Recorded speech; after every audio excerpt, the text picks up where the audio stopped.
from season to season, it's important for the character to move and change. And I try to influence the changes and the shifts in Erin's, in her character as much as possible, because I need to be interested in the work I'm doing. The audience needs to be connected to someone as if they were a human being, and you want to be able to see people going through experiences and how they respond to their environment as the environment changes. Having said that, as much as I welcome change in a character, it's always difficult for the actor when they open a script and are shocked by what they read. If there's something truly dark about the character that's expressed in that script, the nerves start to rise slightly, because you wonder how when you see how popular your characters become, there's always that slight reticence. But then I just, everything I'm afraid of, I just try and grab with two hands confidently and give it all I've got. And that's what I did with The Way We Weren't. It was exhausting, but it was a very important episode for me. So I think everyone's just really proud. I think it's that sense of pride that keeps us going and gets us up in the morning. And people like Anthony on set who are hysterical. You heard the beep, beep, beep in the joke reel, I'm sure. I mean, he's hilarious. And Ben, there's a great chemistry between everyone on set, and that's enormously important as well. There's also a big difference, I think, from what I hear, between Australian and American crews. And also, Australia and New Zealand are quite similar. There's no real demarcation between the cast and the crew. All the heads of department on the crew can communicate with you directly, ask you to do certain things for them. They have been my learning ground, really. I've learned so much from the director's photography, from the camera operators, from the sound department. I mean, if an actor's...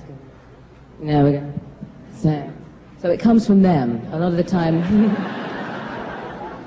the crew tell you how to be a better actor, and we're working with such professionals that we're getting better and better, and that's also part of the success of the show. The humor on set is a vital part of our process. We have a lot of people on this show who are in great physical discomfort. Anthony Simcoe, Virginia Hay, Gigi Edgley, and whichever guest cast members we have on, who are wearing extraordinarily hot costumes and prosthetic makeup. They're also wearing contact lenses, which are difficult if you've not experienced them before. And the humor, Anthony Simcoe is enormously responsible for providing the humor on set, and we all fall in and appreciate it. And Ben was standing there, and I think he'll have to give you the details tomorrow. I think it was a grey raincoat, which he'd probably purchased in England and put to much use. And I think he was expecting Australia to be the same. And he was standing there, and I said, shall we run the lines? And he said, all right, let's go out. Oh, no. He said, do you want to run the lines? And I said, do you mind if we do it outside and get some fresh air? He said, sure, no problem. And he walked down in front of me, down the corridor, and I can still remember his silhouetted image as he was walking out the door. And just, without me realizing, he'd started the scene. He said the first line of the audition scene. And when I realized what was happening, I just instantly fell into the scene with him, and we ran the lines that we were to do. And he turned around to me and he said, you know what? We don't need to work on this. We don't need to rehearse it. Let's go straight in and tape it. And that's the way it's been ever since working with Ben Browder. And we knew it. There was instant chemistry working together professionally. That's what you're looking for. That's what you hope for. And I'd worked with other lead actors before, and you know, there was a sort of a chemistry which worked for the show, but nothing like this. And we went in, we did the scene, went back to Queensland to keep going with Pitch Black, and everyone was eager to know. All my castmates on Pitch Black were saying, how did it go, how did it go? And I said, it went really well, I think. And I can work with this guy. That's the most important thing. I can work with this guy. And from the good grace of Ben Browder, that is possible, and I am such a lucky girl, because as you know, he's fantastic, and he's your leading man, and he is our hero, because he's intelligent, he's so committed to the job, he loves what he does, and he's got a great sense of humor, and that's very important in Australia, otherwise you die. The one that we had to slightly wean into the Australian humorous sensibility was Ben Browder, who didn't quite know where he'd landed, the poor guy.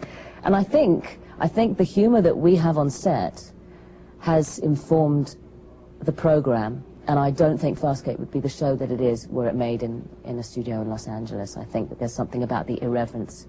The Australian sense of humor is enormously irreverent and cheeky, and I think that's been, I think it's in the product. I think that we're living in a really exciting age because audiences are so television literate now. We need to be finding something new. We need to be surprising people, and so the show grows as our producers see fit in ways that are, as I said before, imaginative and creative. And I am living as an actor, as a female actor, in a much easier time. And as the lady was saying before, you know, to be someone of my age and to be confident is a blessing that's come with time and women that have come before me in television and in real life. So I don't think Erin would have been possible without archetypal roles like Xena and Princess Leia with that hairdo that that got men's hearts fluttering.